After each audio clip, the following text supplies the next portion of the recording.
Hello again, my dear ones. It's me again, yours Christianity spoiler lady.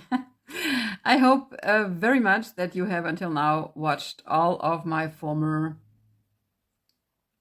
videos, because they build up one on another. I deliver more and more evidence about how false and even really bad most of these feasts and practices in so-called Christianity is and are. And you celebrate this as a so-called Christian. By the way, I say it again and again and again.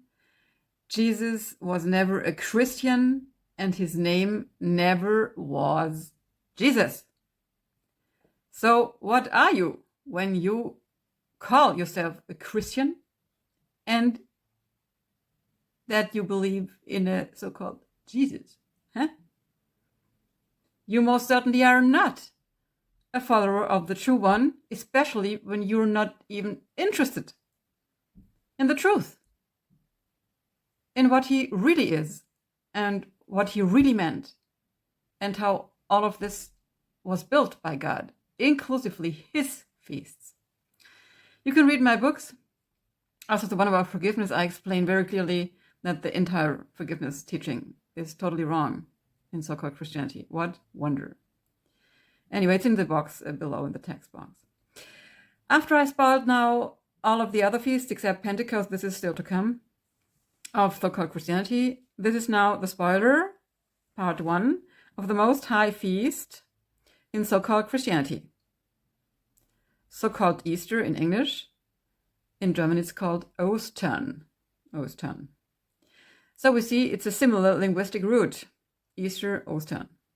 First spoiler, dong! The word of Ostern or Easter or similar ones cannot, I repeat, cannot be found anywhere in the entire Bible. Surprise! So why do crooked churches, so-called Christians, and again you, call it so? This word, Ostern, Easter, goes back on pagan habits and gods as well. Science is not totally sure about the origins of the word, but it could very easily be related to the goddess I mentioned above in the title. You can read it. I won't say it because the Torah, God in the Torah, forbids us to invoke foreign gods, pagan gods, by calling out their name. So I won't do that. This goddess also was a concurrence god, an enemy god in Palestine and Canaan, in the Middle East at the time. Also Jehovah, El Shaddai, was adored there by the Israelites. She, the pagan goddess, obviously was the goddess of fertility. Ding! Therefore you have eggs and rabbits on Easter. Rabbits are animals that are very well known for doing it anytime and with any animal they can get. Also animals of other species like cats. Ugh! Ah! Okay. Happy Easter. Dong. So what bit surprise? Nowhere in the Bible you find eggs or rabbits related to this feast. So why do you have them? I say nothing against eating a cooked egg or a squirreled egg on Easter, but don't make them one of your kind of signature proofs for Easter. This is kind of a ceremony and not good. Also, the word Easter, Ostern, could have been derived from an old German god. Again, the bad German pagans, like in my other videos, shame, whose names sounded alike. It can also have a link to the old word for sunrise, which is also pagan because, pagans adore sun gods and the sun itself. But most probably it is the link to those old fertility gods and their spring fertility feasts, which found entry by pagan mission. Other Roman countries have a better word for this feast. The French call it Pâques, the Italian Pasqua, and the Spanish and Portuguese also. This word is far better because those people have derived it from the true name of the Hebrew feast in the Torah, and that also Yeshua celebrated, and that God Father wants to have celebrated explicitly, like he writes in the Torah in detail from Exodus chapter 20 on. Because the true name of this feast in the book of Moshe is Pessach. This is the true name, Pessach. Pessach means God goes by, gone by. Means his wrath leaves you out. No death. If there is blood on our doors, the blood of the Lamb. And God wanted that the Israelites always remembered that their firstborn were not killed in Egypt in the night before the Hebrews were allowed by the Pharaoh to leave the country with all their possessions, by the mighty hand of God after all those plagues, which were judgments on the Pharaoh and the false pagan gods of Egypt. So God ordered that they, the Israelites, each year celebrated this feast at the same time, at full moon of the first month. Formerly called Abib, month of Abib, today called month of Nisan. See my other videos, there I explain God's times a little more, especially the ones about the new year, because this also is false like we do it. Wrong. God went by at Pessach, and his angel did not kill anyone in the houses of those people who had the blood of the slaughtered lamb at their door, also if those ones were Egyptians or foreigners. Important was to have the blood on the door. This was the condition, the deal. On this feast now something similar new happens. On Pesach, with Yeshua, something new happens. As if God lays on this former feast of Pesach a second layer. And the layer is the following. Yeshua, his son, the Lamb of God, like John the Baptist called him, and which he is, will be slaughtered as an overall, ultimate sacrifice for the sins of the world. Not only of the sins of the Israelites, but also of the sins of the world. If you have the blood on your door, and the door is an image, a picture for your life. And everybody who takes his blood on his own life and follows him and his Torah law is spared by the wrath of God. They are bought out from sinful Egypt, as well figuratively, as well today. Egypt is a synonym for the world, for all its paganity and pharma, believism, and so on.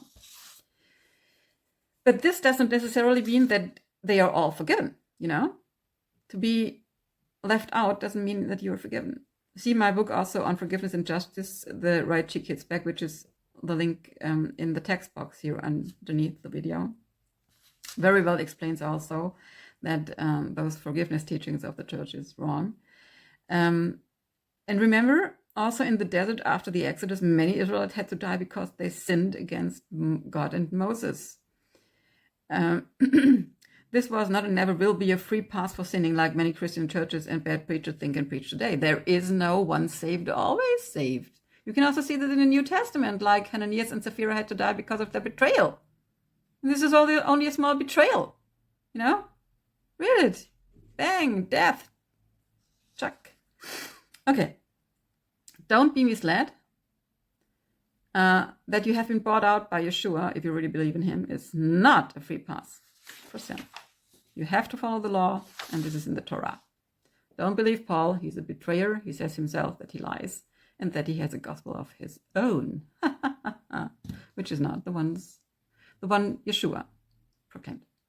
Okay, so the summary of this Easter part is, again, I repeat again, you in your crooked church celebrate something neither the Father nor the Son wanted, wrote, ordered, or even initiated. But again, you follow legends, pagan gods, and celebrate days and people made up by the big pagan church of Rome, sitting on her hills with red and scarlet dresses, which I mentioned in the Apocalypse of John, and I guess they're called the whore there. Okay, Again, why don't you instead consult the Torah on only hold the feasts and days of the highest and only true God and his Son? And it's basically only 3 feasts summed up. 3 feasts that he calls his feasts forever. As long as the earth stands, these are his feasts. Don't be deceived. Turn away from your crooked Roman feasts established by Roman false popes and false gods called Caesars, emperors. Go check.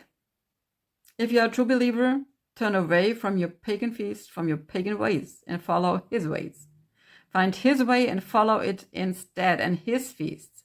God says those feasts are his feasts forever, for eternal, as long as the earth is standing. So why do you follow wrong feasts for wrong gods? Explain this to him. You can't. You're deceived and you're a deceiver.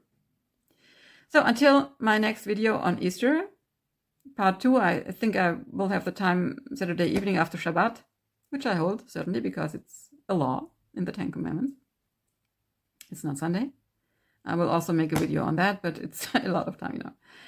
So in the second part, I will explain how Yeshua really died and how the Jewish feast called Pessach is done and what the process is. And here it's really interesting.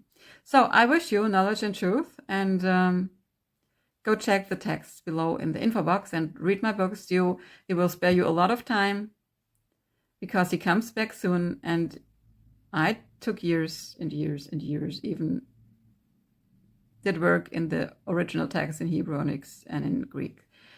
So you have to hurry up, you know. So till the next part, I wish you now, well,